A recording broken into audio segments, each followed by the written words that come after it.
Fala, meus consagrados, beleza? Sejam bem-vindos aí a mais um vídeo aqui no canal Trivium Pi. Hoje faremos uma revisão de mecânica, ok? Então a gente tem aqui nas questões de mecânica, questões envolvendo aí o tema da energia, com a ideia de conservação de energia. Tem também quantidade de movimento, envolvendo aí colisões. Tem um pouquinho de hidrostática e também gravitação. Beleza? Chega de enrolação, bora aí resolver a questão. Então, a primeira questão aí da revisão faz o seguinte aí. Ela diz que um bloco de massa 4 kg com velocidade horizontal de meio metro por segundo choca-se com uma mola de constante elástica 100 Newton por metro. Não tem atrito entre o bloco e a superfície de contato. Ele quer que você determine a máxima deformação sofrida pela mola. Mano, vamos lá. Então, a massa aqui do bloco vale 4 kg, ele colide com a mola, e aí ele vai deformando a mola, deformando até atingir a deformação máxima x. É onde o bloco para, ok? Então essa é a máxima deformação sofrida pela mola. Bora lá. Nesses contextos em que não tem atrito, tem conservação de energia mecânica, ok? Então posso escrever isso daqui, ó, que a energia mecânica inicial tem que ser igual à energia mecânica final. O segredo aí, rapaz, é identificar a energia dos corpos envolvidos no sistema ponto a ponto. Então, nessa brincadeira aqui, eu tenho um bloco com uma certa velocidade, meio metro por segundo. Então, ele carrega com ele uma energia mecânica do tipo cinética, que a gente chama de energia cinética, energia de movimento, ok? Aí, quando ele colide com a mola, a energia cinética dele vai desaparecendo, vai diminuindo, né, até o momento em que ela desaparece completamente, velocidade igual a zero. Mas cadê essa energia? Ela foi transferida para a mola. E a energia que foi transferida para a mola ficou guardada na forma de energia potencial elástica. Beleza? Então tive aí transformação de energia cinética em energia potencial elástica. Aí é só lembrar que a energia cinética é m vezes v ao quadrado dividido por 2, e que a energia potencial elástica é k vezes x ao quadrado dividido por 2, ok? Resolvendo essa expressão, a gente acha a deformação da mola, que é o x que ele quer saber, né? O x é incógnita da brincadeira aí. Vamos lá, simplificando a equação, 2 com 2 aí, game over. A massa vale 4, toma cuidado com a unidade de medida, beleza? Tem que estar no sistema internacional, 4 kg, sem estresse, 4. A velocidade tem que estar em metro por segundo, tá lá, belezinha. Então, meio. Cuidado que é ao quadrado, igual a k, que vale 100, vezes x ao quadrado. Agora é só resolver a conta aí, né, rapaziada? 4 vezes 0,25 ao quadrado, 0,5 ao quadrado, 0,5 ao quadrado é 0,25, vezes 4 dá 1, né? E igual a 100 vezes x ao quadrado. Então, nosso x ao quadrado vai ser igual a 1 sobre 100. Tirando a raiz quadrada aí dos dois lados, temos que x é igual a 1 raiz de 1 sobre 100. Raiz de 1 sobre 100 é 1 sobre 10. 1 sobre 10 é 0,1. 0,1 o quê? Não é deformação? Não é o x? 0,1 metro. Ou 10 centímetros. Então, nossa mola aí sofreu uma deformação de 10 centímetros. Cara, essa é a sacada em sistema de conservação de energia aí, beleza? Identifique energia ponto a ponto, com calma, verifica lá, né? Lembra das energias envolvidas nos rolês, ó? Energia cinética, que é mv quadrado sobre 2, energia potencial gravitacional, que é m vezes g vezes h, energia potencial elástica, acabou de ver aí, ó, kx quadrado sobre 2. Isso daqui tudo, cara, é um pacotão que a gente guarda aqui, ó, energia mecânica, beleza? Pode ter cinética, pode ter potencial elástica, pode ter potencial gravitacional. Então o segredo é identificar a energia ponto a ponto. E aí, se for conservativo, promove a igualdade, ok? Sem segredo. Vamos lá. São realizadas experiências com 5 pêndulos de mesmos comprimentos. As massas pendulares são bolas de bilhar iguais, cada uma ligeiramente encostada na outra. Experiência 1. O que rolou na experiência 1? O cara levantou a bola 1 aqui, beleza? Até uma altura H, beleza. E aí abandonou a bola, então ela começou do repouso. Aí foi tal, bateu na bola 2. Então tá aqui a bola 1, bateu na bola 2, o que aconteceu? teve transferência aí de energia de uma bola para outra, tal, até que a bola aqui que estava no final subiu, ok? Então lá, a bola 1 é erguida até uma altura H e abandonada. Ela colide com a bola 2. O choque se propaga e a bola 5 é lançada até uma altura H. Beleza? A bola 5 subiu e, coincidentemente, subiu aqui, ó, na mesma altura da qual a bola 1 foi abandonada. Beleza? Aí eu tenho aqui a experiência 2. Agora as bolas 1 e 2 são erguidas. Então ele levantou as bolas 1 e 2. Conforme ilustra a figura. E abandonadas. Elas caminham juntas até a colisão com a bola 3. Beleza, colidiu. E o que vai acontecer daí para frente? Dois estudantes, Mário e Pedro, têm respostas diferentes com relação à previsão do que irá ocorrer após a propagação do choque. Mário acha que a bola 5 irá se movimentar, saindo com velocidade 2 vezes maior do que as bolas 1 e 2 incidentes. Então ele acredita que bateu aqui e sobe só a bola 5, carregando o dobro da velocidade. Então essa daqui tem V, essa tem V no momento da colisão. Ele acredita, aí o Mário acredita que a bola 5 sobe sozinha, carregando o dobro da velocidade aí, das duas juntas. Ok, beleza? Já o Pedro acha que as bolas 4 e 5 sairão. Então o Pedro acha que as 4 e 5 vai subir com a mesma velocidade com que a 1 e a 2 chegaram ali, né? Colidiram ali. Então a 1 e a 2 bateram aqui com uma certa velocidade e o Pedro acha que vai subir a 4 e a 5. Cara, eu tenho aqui um berço de Newton. Vamos ver o que vai desenrolar com isso aí, ó. Então vamos ver a primeira experiência que foi feita ali. Soltou uma bola, né? Soltei uma bola aqui, pum, beleza. Sobe uma lá do outro lado, olha lá. Solta uma, sobe uma. Tranquilo, sem segredo. Estava descrito ali na experiência 1. Beleza. Experiência 2. Ele falou que soltou duas. O Pedro fala que sobe só uma, carregando o dobro da velocidade. O Pedro não, né? O Mário fala que sobe só uma, carregando o dobro. Já o Pedro acha que sobe duas. Vamos ver. Olha aí, rapaz. Né? Sensacional.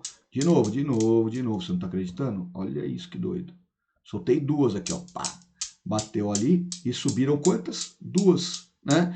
Então as duas que eu soltei pararam aqui e do outro lado lá saíram duas bolas, cara. Como que isso é possível? Né? Olha aí, ó, sobe duas. Vamos fazer com o resto para ver o que desenrola? Tem 3 aqui, ficaram 2 lá. Opa, o que aconteceu? Para 2 e sobe 3, é isso mesmo que vocês viram? Olha aí, ó. Cara, pararam 2 bolas ali, subiram 3. E se eu subir com 4 aqui, o que vai acontecer? Deixei uma lá. Opa, para uma e sobe 4. Por que acontece isso? Então vamos lá, rapaziada. Não vou desenvolver os cálculos, né? Vamos fazer uma análise bem qualitativa e bem rápida aqui. Aí depois, se você quiser, manda aí uma mensagem, a gente demonstra o cálculo para você. Mas basicamente o que está acontecendo é o seguinte: como é colisão, tem que conservar a quantidade de movimento, ok? A quantidade de movimento é um vetor que é igual à massa do corpo vezes a velocidade. Em uma colisão, esse vetor se conserva em módulo, direção e sentido. Então, a quantidade de movimento inicial tem que ser igual à quantidade de movimento final, ok?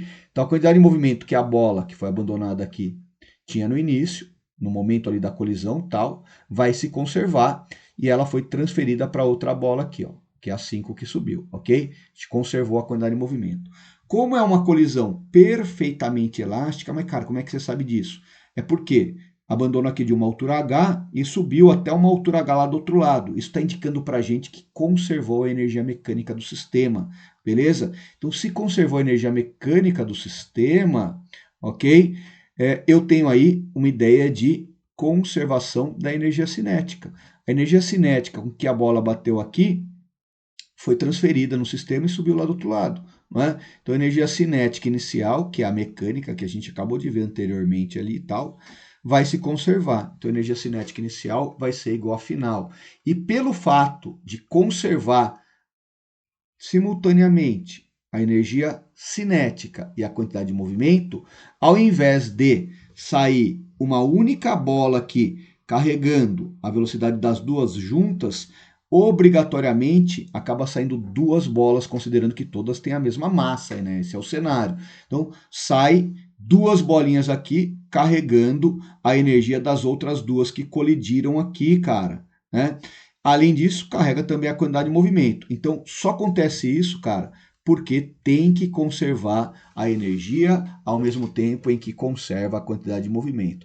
Não vou perder tempo aqui com vocês, cara, desenvolvendo essas duas expressões. Se vocês quiserem, eu gravo um vídeo aí só fazendo a demonstração dessa conservação aí, ok? Deixa aí nos comentários, a gente faz essa demonstração para vocês. Mas tenha em mente que aconteceu isso justamente pelo fato de conservar ao mesmo tempo a quantidade de movimento e a energia cinética. Então, a previsão do Mário está errada, beleza? Por quê? Ele não levou em consideração que conservaria a energia mecânica do sistema. Já o Pedro, ok, está correto. Saem as duas bolas aí, a 4 e a 5, saem juntas, carregando a mesma velocidade das bolas 1 e 2 e não o dobro dela, ok? Então, se demonstrar aqui a equação, a gente consegue justificar o Pedrão aí, consequentemente refutar o Mário, beleza? É isso aí, rapaziada. Mário, se enganou aí, Mário, desculpa aí. Pedrão tá certo no rolê. Vamos ver a próxima questão aqui. Um vagão de 10 toneladas desloca-se com uma velocidade de 0,9 metro por segundo sobre trilhos horizontais. Tá aí no esqueminha, deixa eu dar uma aumentada aqui no rolê. Vamos ver se consigo aumentar. Tá aqui. Beleza. Para a gente chegar melhor o desenho aí, né? Vamos lá. Belezinha. Um vagão, então, de 10 toneladas, esse vagãozão aqui, ó, desloca-se com velocidade de 0,9 metro por segundo sobre trilhos horizontais, chocando-se com outro vagão de 20 toneladas, que estava inicialmente em repouso, mas estava com o freio solto. Se os dois carros engatam, determine sua velocidade após o choque. Então a gente teve um choque aqui inelástico, né? Uma colisão que bateu e virou uma maçaroca só e foi todo mundo junto. Então o conjunto foi para lá com uma certa velocidade. Ele quer saber essa velocidade.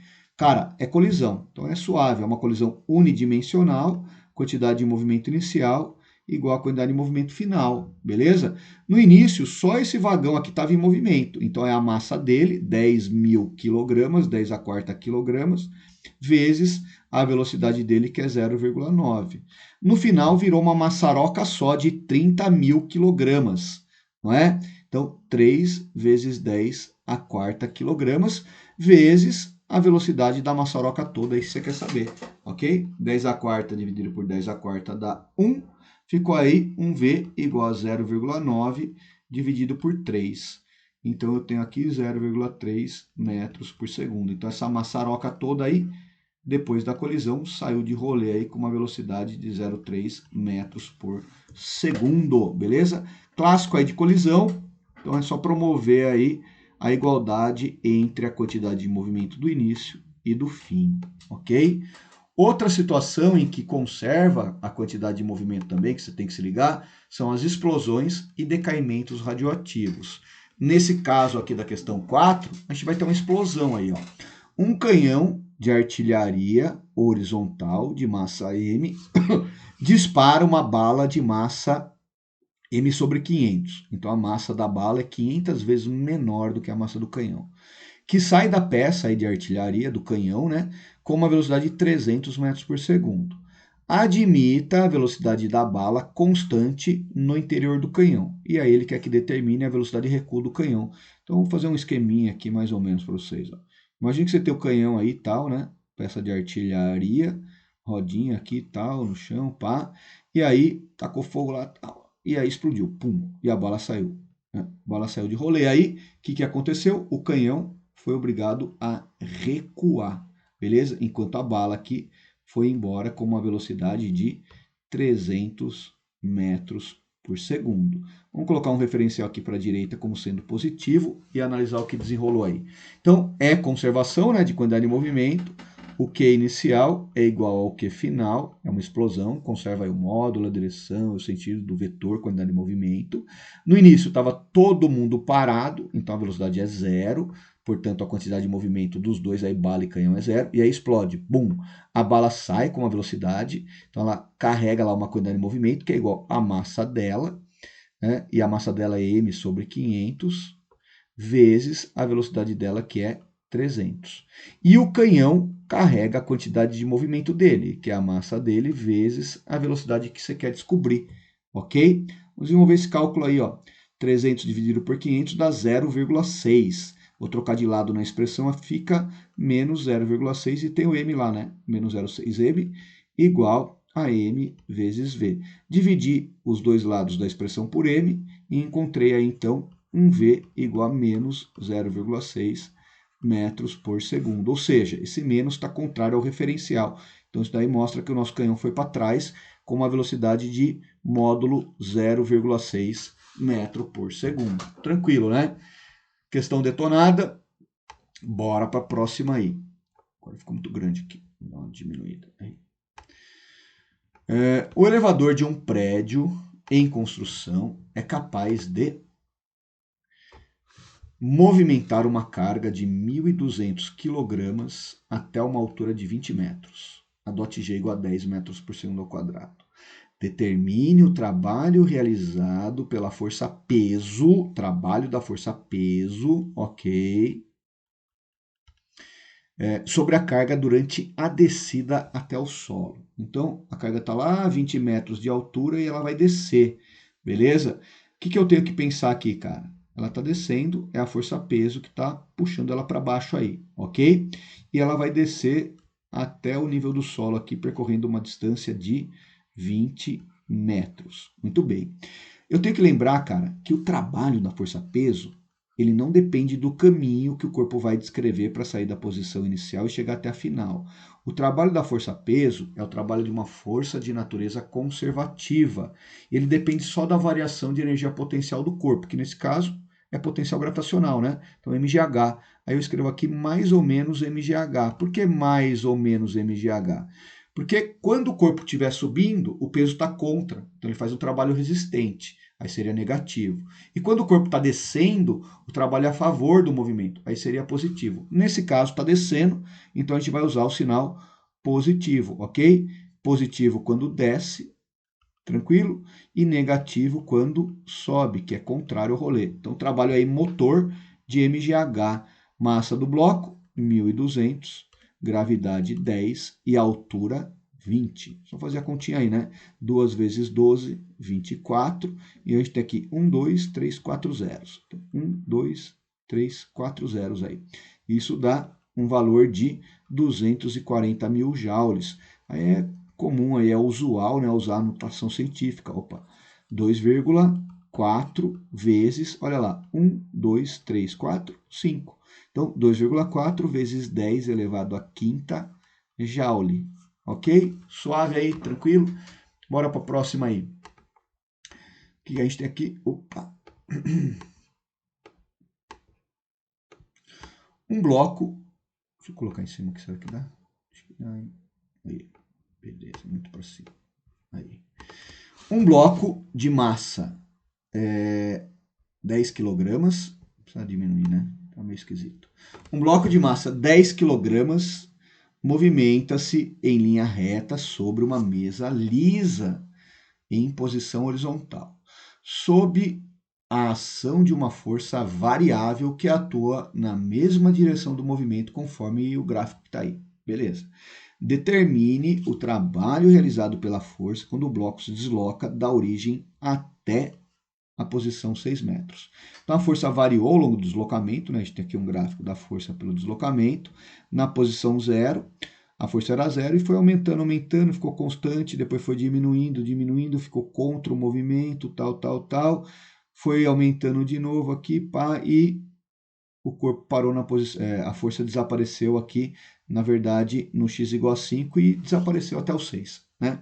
Ele quer saber o trabalho. Cara, vamos lembrar, velho, que trabalho de uma força causa transformação de energia, você já sabe lá que é força, vezes deslocamento, vezes o cosseno, tal, também é igual a variação de energia, mas não se esqueça disso, cara, também é numericamente igual a área, ok? Área do quê, velho? Área do gráfico, malandro. A área do gráfico, mas não é qualquer gráfico, é um gráfico que relaciona a força com o deslocamento. É só calcular a área da figura geométrica que aparece no gráfico, ok? E aí você tem o trabalho. Ele quer que você calcule esse trabalho desde o 0 até o 6. Então vamos lá, teria que calcular a área da figura inteira aí. Vem aqui comigo, ó. A gente tem que calcular a área desse trapézio que está aí, né? Mas vou começar com um triângulo aqui, ó. Então um triângulo aqui tem base 1 e altura 2. Se você olhar para outro triângulo aqui, ó, ele tem base 1 e também altura, só que menos 2. Então a área do triângulo aqui de baixo é negativa, mas tem o mesmo valor da área daqui, a hora que somar dá zero. Então você cancela, cara. Agora, esse outro triângulo aqui, ó, tem o mesmo tamanho desse outro triângulo que está aqui. Pode analisar aí no gráfico, velho. Então, esse triângulo aqui vai cancelar aquele ali. O que vai restar para a gente calcular aí? Vai restar essa figura aqui, ó. Sobrou esse retângulo. Eu não vou calcular o trapézio depois do triângulo subtraído, desnecessário, né? Então eu vou calcular só a área desse retângulo que está aqui e isso já me dá o trabalho efetivo. Para que eu vou perder tempo?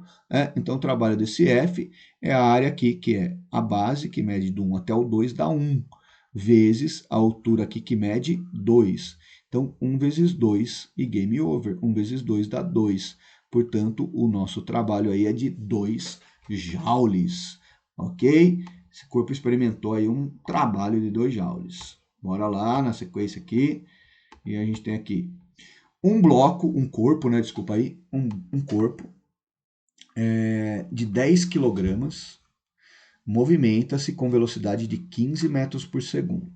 Num certo momento, uma força contrária ao movimento reduz a velocidade do corpo para 5 metros por segundo. Nessas condições, determina o trabalho exercido por essa força. Olha só, cara. A gente tem uma situação aqui em que a força atuou contra o movimento, já que a velocidade estava em 15 e passou para 5. Então, uma força aí atrapalhando o movimento, realizando um trabalho que a gente chama de resistente ou resistivo. É um trabalho contra o movimento, ok?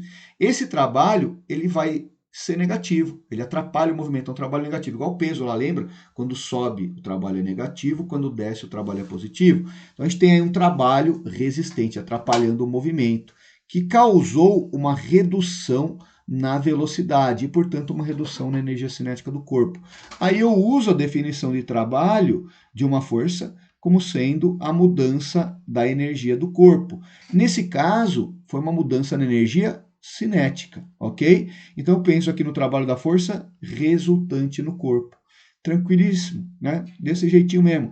E aí essa força que atua no corpo, então, provocou uma variação na energia cinética do corpo. Aí o trabalho dessa força, então, vai ser igual à energia cinética final do corpo menos a energia cinética inicial, beleza? Então o trabalho desse F vai ser igual a mv final ao quadrado sobre 2 menos mv inicial ao quadrado sobre 2. Vamos facilitar essa conta aí, não sou maluco, né, velho? O trabalho da força é m sobre 2 vezes a velocidade final ao quadrado menos a velocidade inicial ao quadrado. Bota os números aí, vamos ver o que vai dar. A massa do corpo tem que estar em quilograma, não esquece, hein? Então, 10 dividido por 2 vezes a velocidade final é 5, 5 ao quadrado menos 15 ao quadrado. Aí, suave. Então, o trabalho do F vai ficar igual a 10 dividido por 2, às vezes dá 5, né? 5 ao quadrado, 25. 15 ao quadrado, 225. Ok? Eu tenho aqui um trabalho do F igual a 5 vezes 25 menos 225 menos 200. 5 vezes menos 200 menos 1.000. Menos 1.000 joule aí foi o trabalho realizado por essa força. Lembrando que o sinal de menos está indicando para a gente aí que o trabalho foi resistente. Foi um trabalho que atrapalhou o movimento aí, ok? Bora lá agora um pouquinho de hidrostática, ok? Pressão hidrostática, vamos ver o rolê aí. Então, a pressão no interior de um líquido homogêneo em equilíbrio varia com profundidade conforme o gráfico. Vamos analisar o gráfico aqui, ó. Pressão em função da altura, ok? Beleza? Então, quando eu estou no nível 0, a pressão vale 1 vezes 10 a quinta. Quando eu estou a 1 metro de profundidade, a pressão vale 1,2 vezes 10 a quinta. Quando eu estou em 2 metros de profundidade, a pressão vale 1,4 vezes 10 a quinta. E assim vai indo. Beleza. Aí é para considerar que o G vale 10 metros por segundo ao quadrado, determinar na letra A a pressão atmosférica. Então, pressão atmosférica vai ser lá no nível 0. Eu nem afundei no líquido, não é? Então, imagina que você tem um líquido num recipiente aqui, ó, tal, e você vai afundando. À medida que você vai afundando, a pressão vai aumentando. No nível 0, aqui em cima, a pressão é só atmosférica, né? E se você olhar no gráfico, no nível 0, a pressão vale 1 vezes 10 a quinta newton por metro quadrado. 1 vezes 10 a quinta newton por metro quadrado. No gráfico, beleza? Letra B, pergunta: qual é a densidade do líquido? Aí, cara, é só lembrar da ideia de pressão hidrostática. A pressão hidrostática é a densidade vezes a gravidade vezes a altura. O que é a pressão hidrostática?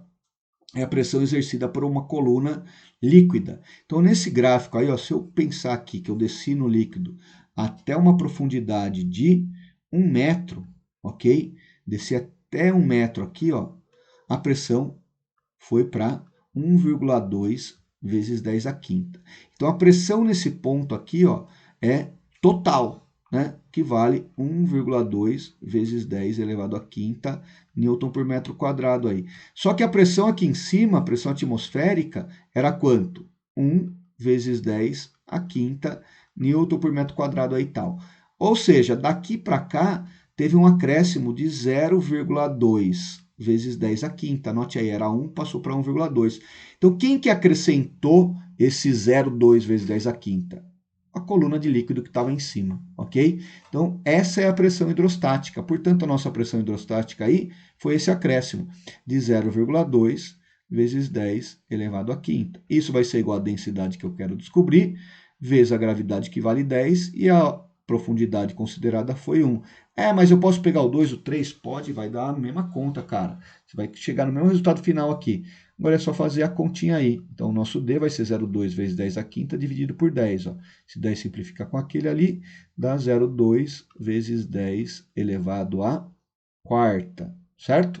10 a quinta dividido por 10, 10 a quarta. Dá para melhorar isso daqui?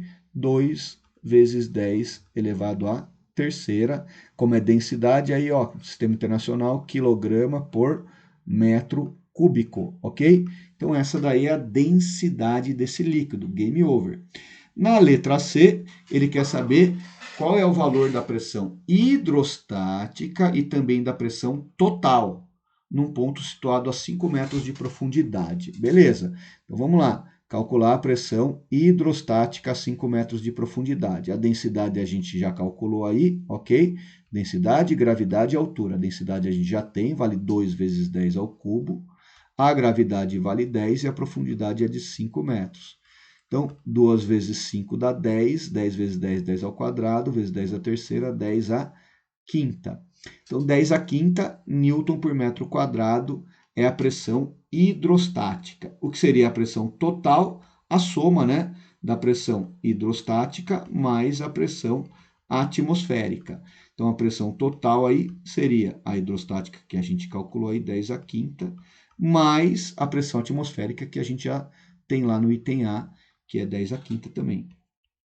Então, pressão total aí, 2, né? 1 vezes 10 à quinta mais 1 vezes 10 à quinta dá 2 vezes 10 à quinta newton por metro quadrado. Ok? Questão 8, detonada hidrostática na veia aí, rapaziada, só para lembrar aí a ideia de pressão hidrostática. Aqui a gente tem o princípio de Pascal. Olha aí, ó, prensa e elevador hidráulico. Então, tem aí o seguinte: um adestrador quer saber o peso de um elefante. Utilizando uma prensa hidráulica, ele consegue equilibrar o elefante sobre um pistão de 2.000 centímetros quadrados de área. Então, a superfície aqui tem 2.000 centímetros quadrados de área. Exercendo uma força vertical aqui, ó, de 200 newtons de cima para baixo sobre o outro pistão. E a área desse outro pistão aí é de 25 centímetros quadrados. Essa área aqui, 25 centímetros quadrados. Essa área aqui, 2.000 centímetros quadrados. Beleza. Ele quer que você calcule com essas informações o peso do elefante. Então, vou lembrar aí do princípio de Pascal, que diz o seguinte, ó, a variação de pressão em qualquer líquido é transmitida integralmente a todos os pontos, inclusive para a parede do recipiente. Então, a variação de pressão aqui do lado esquerdo, onde está o elefante, vai ser igual à variação de pressão do lado direito, onde está sendo aplicada a força. E a gente sabe que pressão, rapaziada, é força dividido por área. Então, o que eu tenho ali? A força é o peso do elefante que eu quero descobrir e a área onde ele está é de 2.000.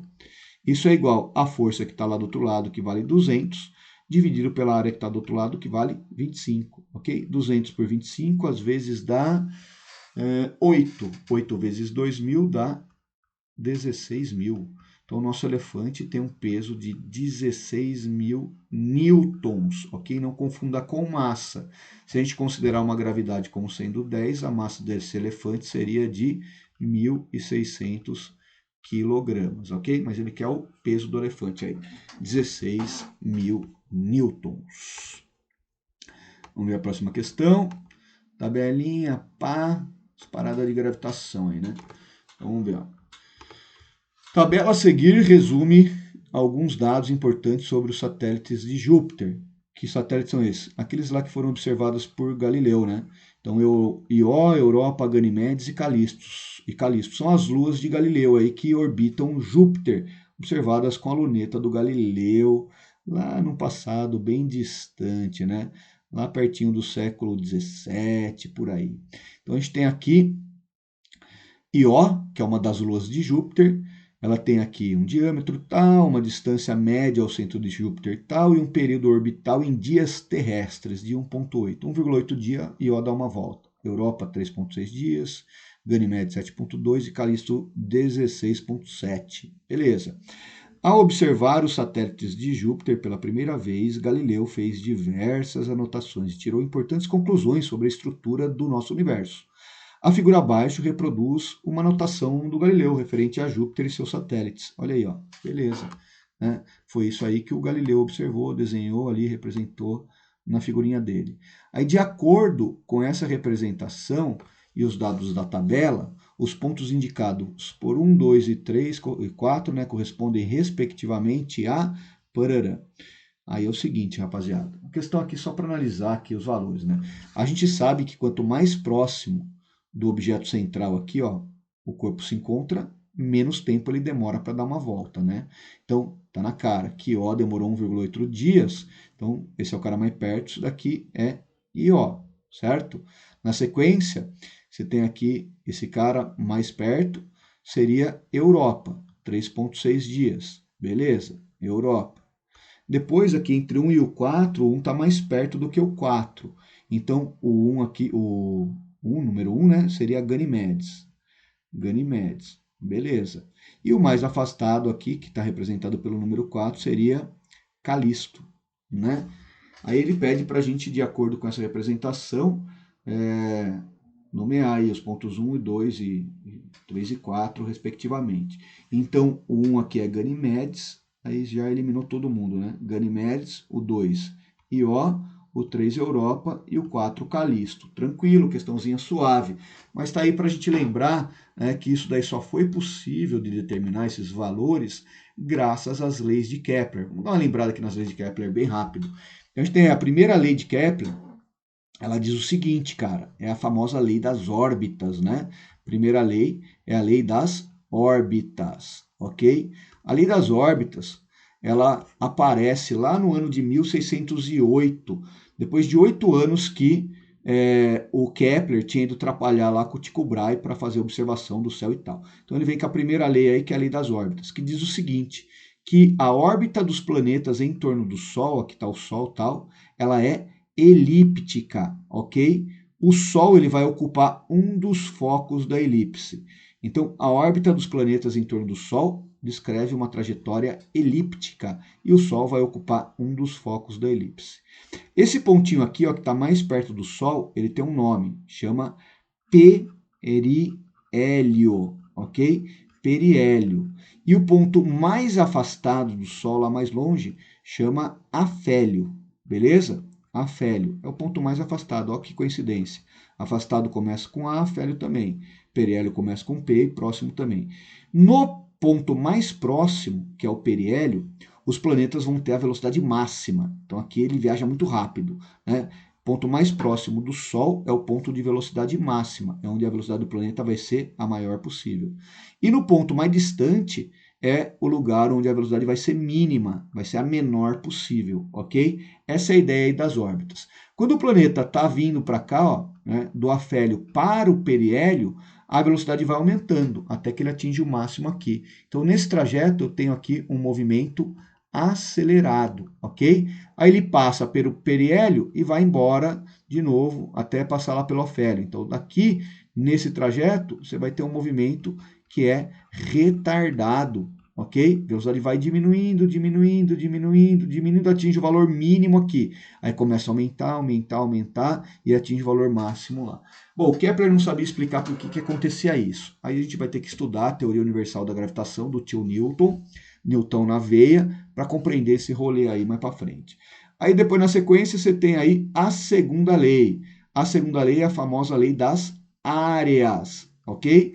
A lei das áreas diz para a gente que a linha imaginária, o raio vetor, que liga o planeta à estrela, varre áreas iguais em tempos iguais. Então, vamos imaginar outra elipse aqui e tal. Beleza? O Solzinho está aqui ocupando um dos focos da elipse. E eu vou pegar uma linha aqui, linha imaginária, um raio vetor. Então, esse raio vetor aqui, ó. Vou pegar o planeta numa posição aqui, depois de um tempo ele está nessa outra posição aqui, né? Então, imagina que a gente marcou o tempo para fazer esse rolê aqui, ó. Ir da posição 1 até a posição 2. Aí passou um período tal, o planeta está nessa nova posição e depois de um certo tempo está nessa outra posição. Então, ele passou aqui pela posição 3 e para a posição 4.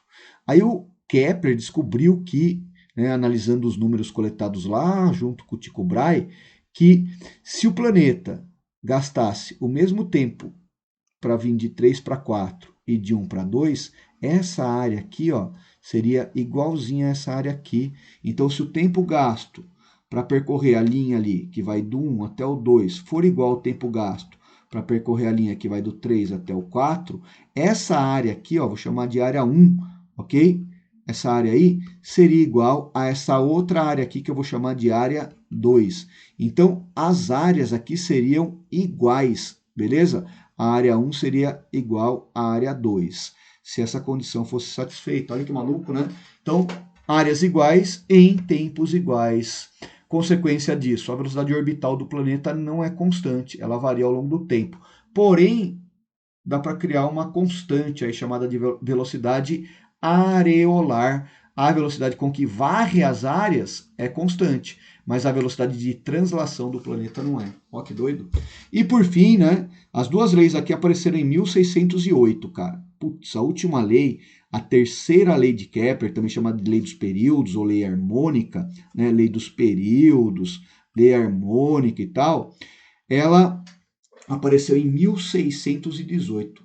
O Kepler conseguiu encontrar uma relação numérica depois de 18 anos que ele tinha ido trabalhar com o Tycho Brahe. E ele descobriu que quando ele elevava o tempo que o planeta leva para dar uma volta em torno do Sol, ou seja, o período orbital dele ao quadrado, dividido pelo cubo da distância média do planeta ao Sol. O que é o cubo da distância média, rapaziada? Imagina que você tem aí a elipse, beleza? E aí você tem aqui esse eixo, ok? Aqui está o nosso Sol, um dos focos, qualquer lado, aí. Pega esse lado aqui. Aí você tem essa distância aqui, que é o nosso periélio. E você tem essa distância aqui, que é o nosso afélio. Se você somar esses dois caras aí, ó, P mais A, e dividir por 2, você vai ter a distância média, o raio médio da órbita, ok? Então, o t quadrado, opa, coloquei quadrado aqui, rapaz, é o cubo. Então, ó, o t quadrado dividido pelo r ao cubo é uma constante, beleza? Então, não importa se eu pegar Júpiter, Saturno, Urano, Plutão, se eu pegar a Terra, todos eles têm um astro central que é o Sol. Então, quando eu tenho o mesmo astro central e eu faço essa continha, ó, quadrado do período orbital, cubo da distância média, a razão, dá sempre o mesmo número, uma constante aí. O Kepler não sabia explicar isso. Quem vai explicar mais tarde para a gente é o Newton, e ele vai descobrir que dentro desse K está escondida a massa do astro central. Só vai mudar o valor da razão aqui se mudar o astro central. Então, isso significa que, se eu pegar, por exemplo, a Lua e o telescópio Hubble, o James Webb, eles orbitam a Terra. Então o astro central é a Terra, aí o K vai dar um número diferente porque mudou o astro central. Beleza? Então acho que é isso aí por hoje, rapaziada. Bons estudos para vocês, boa revisão e até a próxima aqui no Trivium Pi. Valeu aí!